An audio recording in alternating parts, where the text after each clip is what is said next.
Have you ever wondered what existed before everything began? Before the first star ignited, before space itself expanded, before time started ticking forward? This question has haunted philosophers, theologians, and curious minds for thousands of years. But what if I told you that the Bible contains clues to something that existed before God created anything? What if there were hidden origins that most people never discover?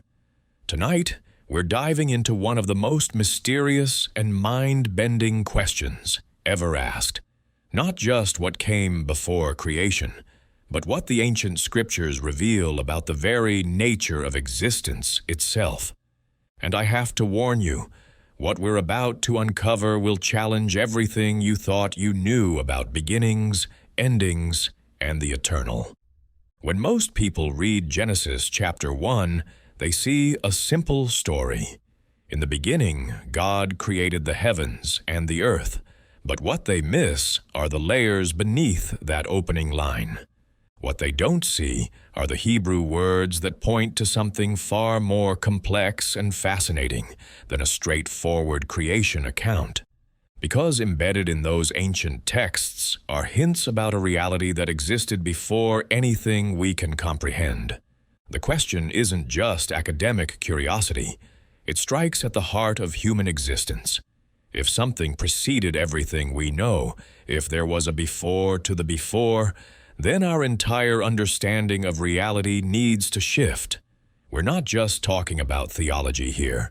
We're talking about the fundamental structure of existence itself. Here's what's fascinating. When ancient Hebrew scribes wrote about beginnings, they used words that modern translations completely miss. The word translated as beginning carries implications that go far beyond what English captures. It doesn't just mean the start of something. It points to a realm where our concepts of start and finish completely break down. Think about it this way. When we say something begins, we assume there was nothing before it. But what if that assumption is wrong? What if beginning doesn't mean the first moment of existence, but rather the first moment that we can comprehend? The difference is staggering. In the original Hebrew, the concept of eternity isn't just endless time stretching forward and backward. It's something entirely different. It's a dimension where time, as we understand it, simply doesn't apply. Where past, present, and future collapse into a single, incomprehensible now. And according to ancient Jewish mystical traditions, this eternal realm contained something before creation ever began. But here's where it gets even more intriguing. The Bible doesn't just hint at pre-creation existence, it actually describes it. Hidden in plain sight throughout Scripture are references to a state of being that preceded everything we know. And when you start connecting these references, a picture emerges that will absolutely blow your mind. Consider this. In the book of Job, one of the oldest texts in the Bible, God asks a question that most readers gloss over. Where were you when I laid the foundations of the earth? On the surface, it seems like God is simply pointing out human limitations. But dig deeper into the Hebrew, and you'll find something remarkable. The question assumes that there was a when before the foundations were laid, a time before time when something else was happening. The ancient rabbis understood this. They developed an entire tradition around what they called the hidden years, periods of existence that preceded the creation we read about in Genesis. Not periods of time, as we understand it, but epochs of being that our minds can barely grasp. And they believed these hidden years contained the blueprints for everything that would eventually come into existence. But it doesn't stop there. Throughout the Old Testament, you'll find references to wisdom that existed before creation. Not wisdom as an abstract concept, but wisdom as an actual entity, a presence that was there before anything else. Proverbs chapter 8 describes this wisdom speaking in the first person, claiming to have been established from everlasting, from the beginning, before the world was. This isn't metaphorical language.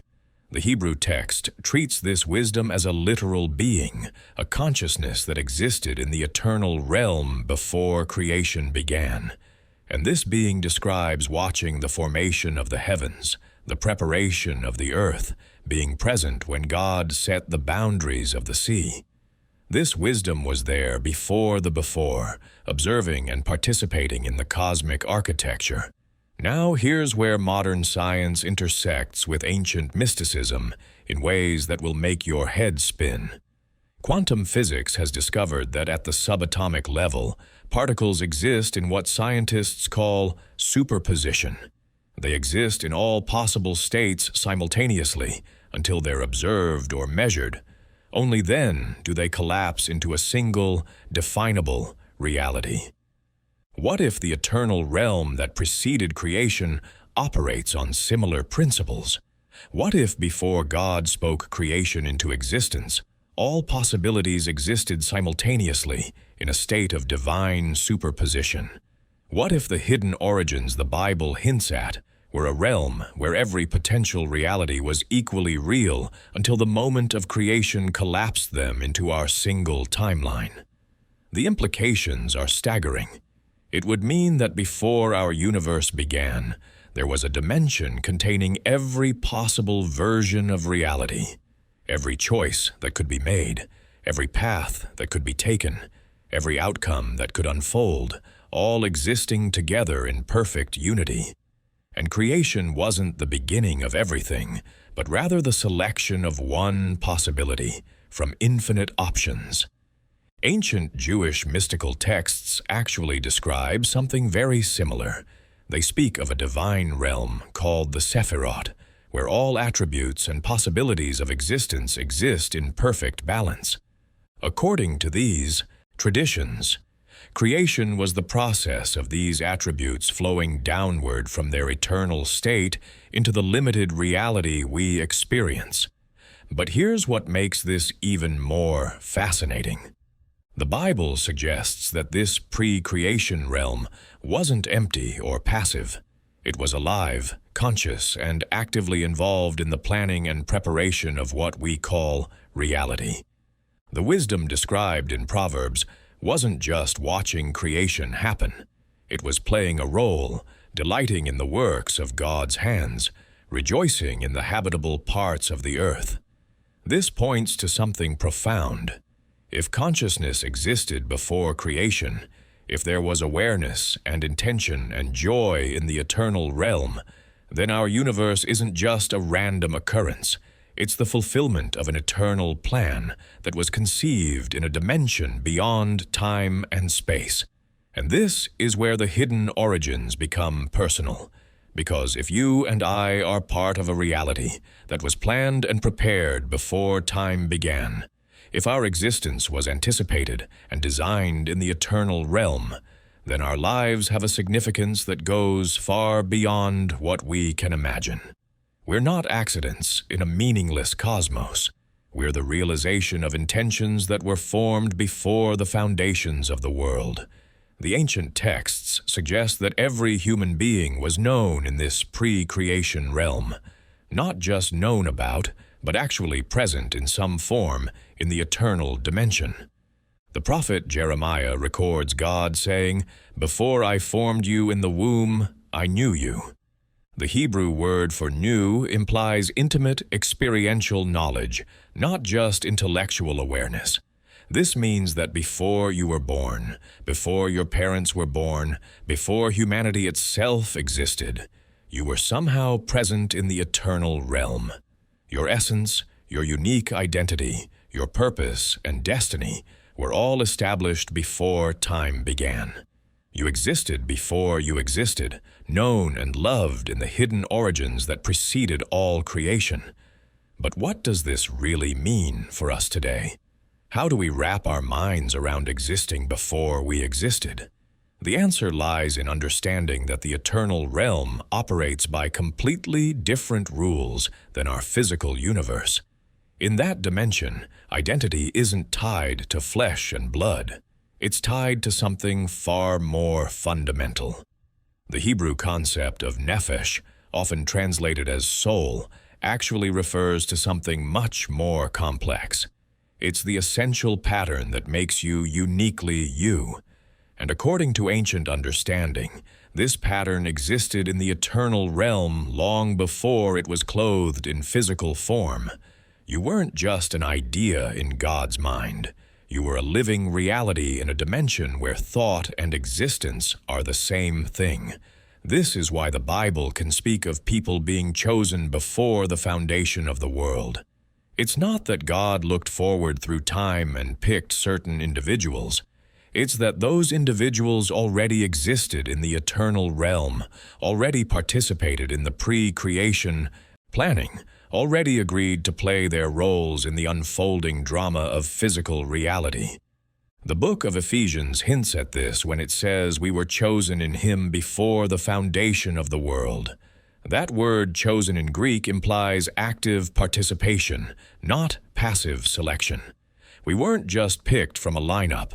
We were active participants in our own choosing, conscious beings in the eternal realm who agreed to this adventure we call life. Now, here's where things get really mind-bending. If we existed in the pre-creation realm, if we were part of the eternal consciousness before time began, then death isn't what we think it is. Death isn't the end of existence. It's a return to our original state. The physical realm is temporary. The eternal realm is our true home. This completely changes how we understand suffering, purpose, and meaning. Every challenge you face, every joy you experience, every relationship you build was anticipated in the eternal realm. Not predetermined in a fatalistic sense, but prepared for in the way a playwright prepares different possible scenes for the actors to improvise within. The ancient Jewish concept of tikkun olam, repairing the world, takes on new meaning when viewed through this lens. We're not just trying to make life better for ourselves and others. We're fulfilling assignments that were given to us before we were born, completing tasks that were planned in the hidden origins before creation began. But here's what's truly remarkable. The Bible suggests that the pre-creation realm isn't just our past, it's also our future. The book of Revelation describes a new heaven and new earth where time and eternity merge, where the hidden becomes visible, where the eternal realm that existed before creation becomes accessible once again. This isn't about going to heaven when we die. This is about the restoration of the original state, the reuniting of the physical and eternal realms that were separated when creation began. The hidden origins that we've been exploring aren't just ancient history. They're the blueprint for the future reality that's coming. And this future reality explains something crucial about the present moment. If the eternal realm existed before creation and will be restored after creation's purpose is fulfilled, then our current experience is like a temporary assignment in a foreign country.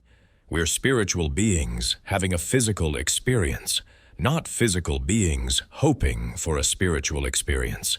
The longing you feel for something more, the sense that there's a deeper reality beyond what you can see and touch, the intuition that your life has cosmic significance, these aren't delusions or wishful thinking.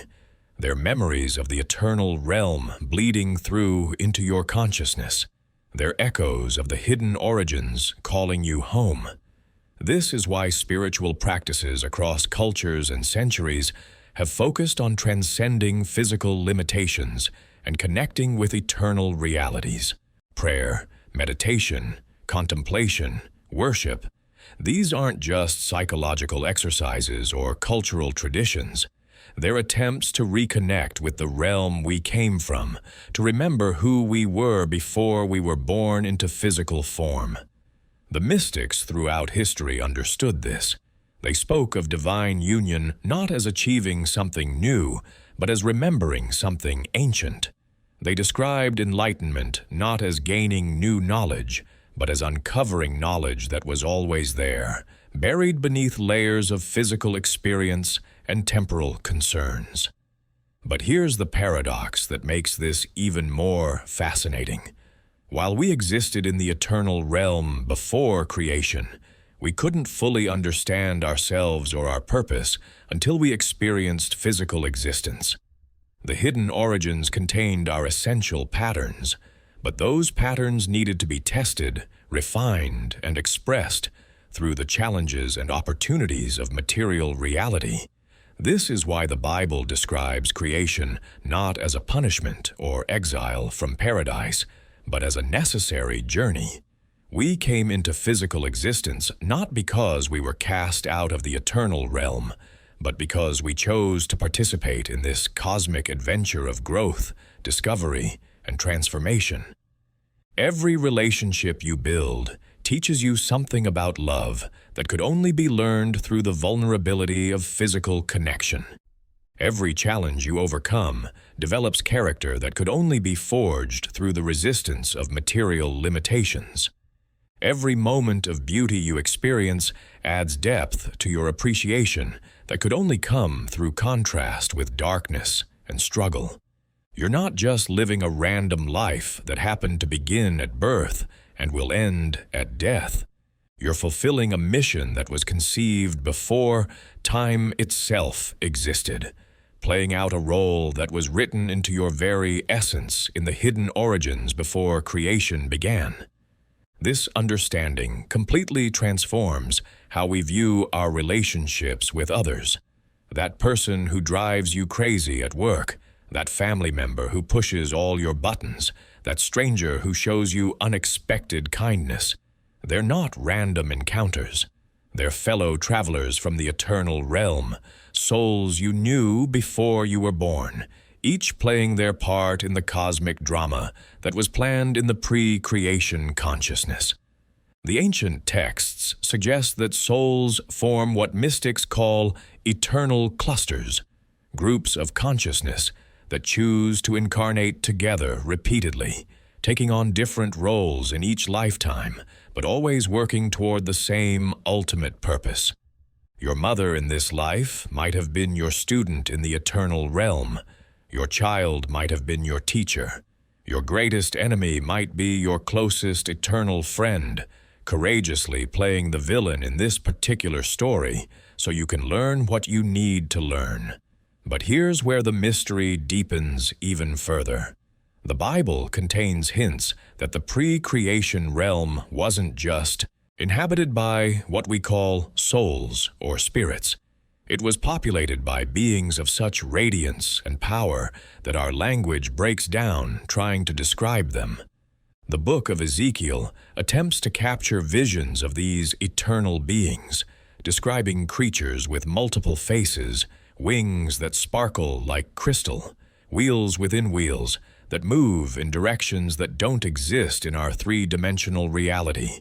These weren't metaphors or symbolic representations. They were attempts to describe actual beings that exist in the eternal realm, entities whose true form transcends anything we can imagine. And according to the ancient understanding, we were among them. Before we took on human form, we existed as beings of light and consciousness in dimensions where thought becomes reality instantaneously. The Hebrew word for glory, kavod, literally means weight or substance, but in the context of the eternal realm, it refers to the substantial reality of consciousness itself. In the hidden origins before creation, consciousness had weight, thoughts had mass, intentions had form. The eternal realm wasn't empty space populated by floating spirits. It was a dimension where mind and matter were unified, where what we think of as separate categories collapsed into a single magnificent reality. This is why the Bible can speak of the Word existing before creation, not word as sound or symbol, but word as the fundamental creative principle where intention and manifestation are one. In the pre-creation realm, to think something was to create it. To love something was to give it existence. To know something was to bring it into being. And we participated in this creative process. The ancient Jewish mystical tradition speaks of souls helping to weave the fabric of reality during the hidden years before creation. Not as passive observers, but as active co-creators, contributing our unique perspectives and desires to the cosmic tapestry that would eventually become physical existence. This explains something profound about human creativity. When you write a song that moves people to tears, when you solve a problem that seemed impossible, when you create something beautiful that didn't exist before, you're not just using skills you learned in this lifetime. You're accessing creative abilities that were developed during your existence in the eternal realm, drawing on experiences and knowledge that predate your physical birth. The feeling of inspiration, that sense of ideas flowing through you from some unknown source, isn't just a poetic description of the creative process. It's a literal connection to the pre-creation realm, where you once existed as pure creative consciousness.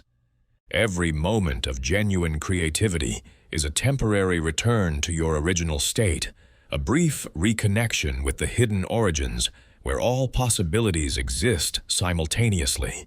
But the eternal realm wasn't just about individual existence. It was about relationship, connection, and unity on a scale we can barely comprehend. The ancient texts describe this pre-creation consciousness as Echad, a Hebrew word that means one, but not the simple oneness of a single object. It's the complex oneness of a symphony, where many distinct notes combine to create something greater than the sum of their parts. In the eternal realm, you maintained your unique identity while simultaneously participating in a collective consciousness that included every other being that has ever existed or ever will exist. You were completely yourself and completely connected to everyone else at the same time. Individual and universal, separate and unified, distinct and integrated in ways that our current limited perspective cannot fully grasp. This is why love feels so familiar, even when it's new. Why you can meet someone for the first time and feel like you've known them forever. Why certain places call to your soul even though you've never been there before. You're recognizing connections that were formed in the eternal realm, remembering relationships that existed before time began. The Bible hints at this when it speaks of love being patient and kind, never failing, enduring all things. This isn't just moral instruction about how we should treat each other. It's a description of the fundamental nature of consciousness in the eternal realm. Love isn't something we do, it's what we are. And physical existence is the temporary experience of forgetting this truth so we can rediscover it with greater depth and appreciation. Every act of genuine love in the physical realm is a breakthrough, a moment when the eternal reality breaks through the illusion of separation that defines material existence. When you sacrifice for someone else's benefit, when you forgive someone who has hurt you, when you choose compassion over judgment, you're not just being a good person.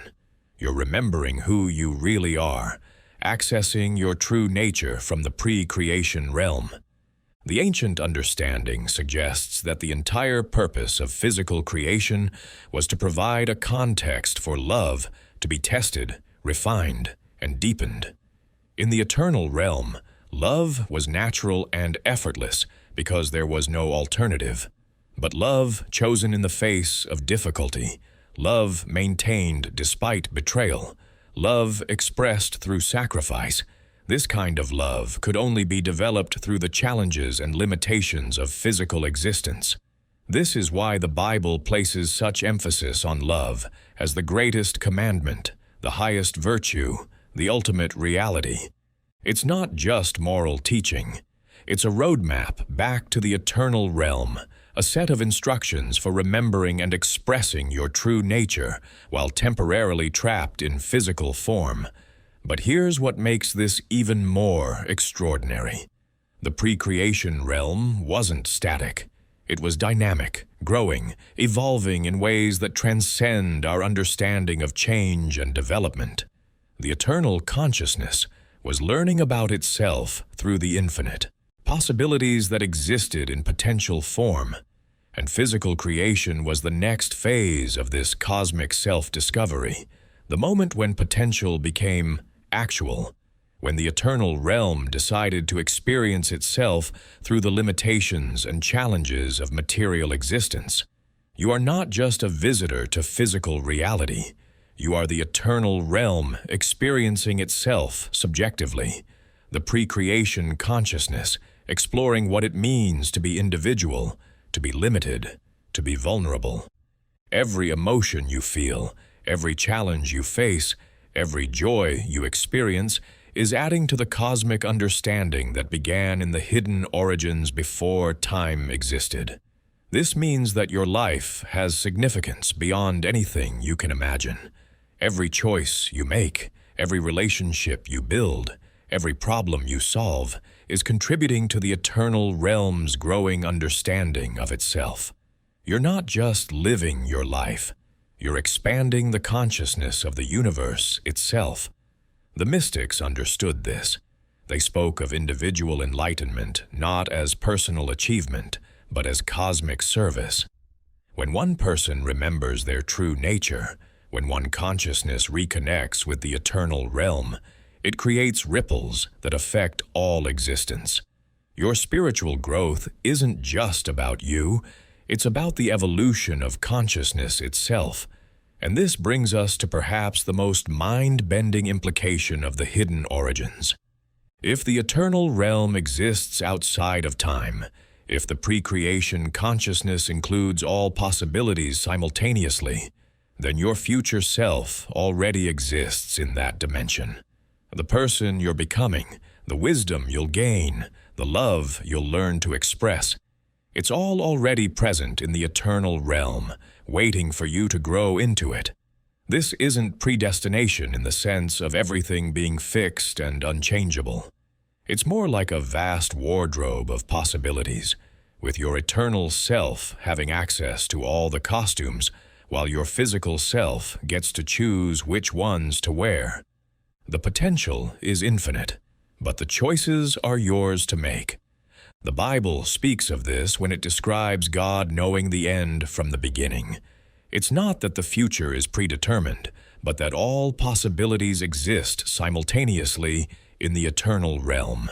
Your highest potential, your greatest possible expression of love and wisdom and creativity, it's already there waiting for you to claim it. This is why spiritual traditions emphasize the importance of aligning with your highest self, of seeking wisdom and truth and love. You're not trying to become something you've never been. You're trying to remember and express something you've always been in the eternal realm, something that exists in perfect form in the hidden origins before creation began. And here's the promise that makes all of this practical and personal. The same consciousness that existed in the pre-creation realm, the same awareness that participated in the planning of physical reality, that same essential you is present right now, reading these words, making choices, building relationships, facing challenges. The eternal realm isn't somewhere else. It's the deepest level of who you are right now. Every moment of genuine peace you experience, every flash of insight that suddenly makes everything clear, every instance when you feel deeply connected to something greater than yourself, these aren't random occurrences. They're breakthrough moments when your current consciousness touches the eternal realm you came from. They're brief reunions with the hidden origins that shaped your very essence. The ancient Hebrew prophets understood this connection intimately. They spoke of receiving visions and revelations, not as external downloads from a distant deity, but as moments when the veil between dimensions became thin enough for eternal knowledge to flow through. They weren't accessing information that was foreign to them. They were remembering truths that had been embedded in their consciousness during their pre-creation existence. This explains why certain spiritual truths resonate so deeply when you first encounter them. Why some passages of ancient wisdom feel like coming home rather than learning something new. Why meditation and prayer can produce such profound shifts in awareness. You're not developing new abilities. You're reactivating capacities that were fully operational in the eternal realm, skills that got temporarily suppressed when you took on physical form. Consider the phenomenon of child prodigies. How does a 5-year-old compose symphonies that move audiences to tears? How does a young child demonstrate mathematical abilities that surpass trained professionals? The conventional explanation of genetic lottery and environmental factors falls short when you understand the hidden origins. These children are accessing knowledge and abilities they developed during their existence in the pre-creation realm, skills that somehow remained accessible despite the usual barriers of physical incarnation. The hidden origins stretch far beyond what any single lifetime can contain. The eternal realm that existed before creation isn't just ancient history waiting to be discovered. It's your deepest reality calling to be remembered. Every question you've ever had about your purpose, every longing for something greater, every moment when life feels too small to hold your dreams, these are echoes from the dimension where you truly belong. The consciousness reading these words right now participated in cosmic conversations before the first star ignited. You helped plan this reality before you entered it, and when this physical journey ends, you won't be going somewhere foreign. You'll be going home.